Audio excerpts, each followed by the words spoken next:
I was sent this intelligent color screen multimeter and asked to give my opinion on it and make this short video. So here it goes. Here's everything that you'll get in the box. You'll get the multimeter itself, 2 of the electrical leads. These have caps here, protect the tips, and you'll get an owner's manual that explains how to use it, gives you the basics. Now, this is a very convenient multimeter because it has a charge port here for a USB-C cable, so you can charge it up. It has a long battery life, but you don't have to keep putting 9-volt batteries or whatever replaceable batteries into the unit. It just charges it up and it's ready to go for another session. Now, I had an older multimeter here. It has this complex knob throughout that you've got to choose the right level of the voltage or the DC that you're going to use or amperage.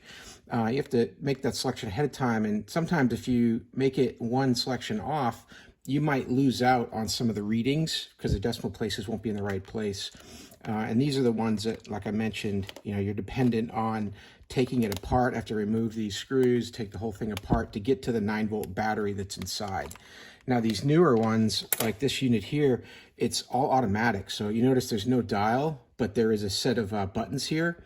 However, if I just turn the power button on, press and hold it for a couple seconds, it lights up and it's got that auto flashing right off the bat. So it's going to automatically detect what's going on and then adjust as if you'd hit the knob to the right setting to give you the appropriate readings. Now you can adjust that by pushing the buttons here and forcing it through different connections. Like if I want to look at voltage or ohms or resistance, then I can push the appropriate button to do those types of tests. It's got the same hookups that you expect at the bottom here. You've got your common, and then you've got your voltage, your ohm, etc. On this side you'd use with your red lead, and then on the other type here you've got your milliamps or your 10 amp connection here, and your 10 amp is also fused, and this here is also a 1 amp max fused connection down here. So the other really cool feature about this is the NCV function. So with NCV, I can push this button here and I'll cycle through temperature, hertz, and then go to the sensing session. Now, if I put this up to an electrical wire on the wall, it'll start to show me where it senses voltage in the wall.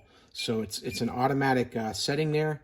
It works really great. And that's super convenient for working with live wires you're trying to find that you can't necessarily know up front if they're hot already or not. Let's give this a quick test on the wall and see if we can sense some electrical current. So here we are. I'm going to do a quick test on this GFCI plug here, because I can turn it off by pressing that reset button, and I can test the validity of this sensing the electrical current in the wall. So what I'm going to do is I'm going to choose the NCV function here. I'm just going to cycle through and get that to come up like this. And now using the sensor here at the top, I can go into the wall here, and it's sensing that electrical wire that's flowing through the wall here like this. Nothing up top, but that wire is definitely right here. Now, what if I turn off this switch here? I got that illuminating that the GFCI has connected here and disconnected the power.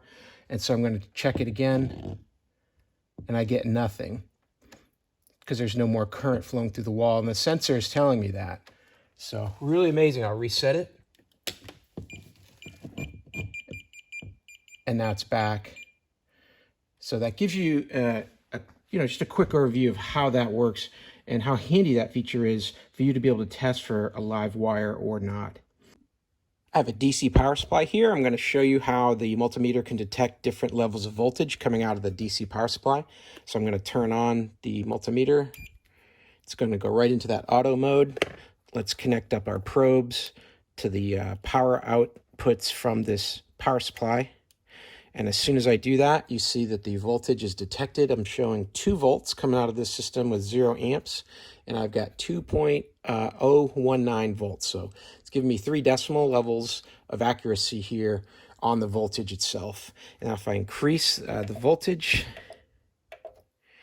you can take it up to 12 volts. This is going to immediately start to show an increase. Got 12.06.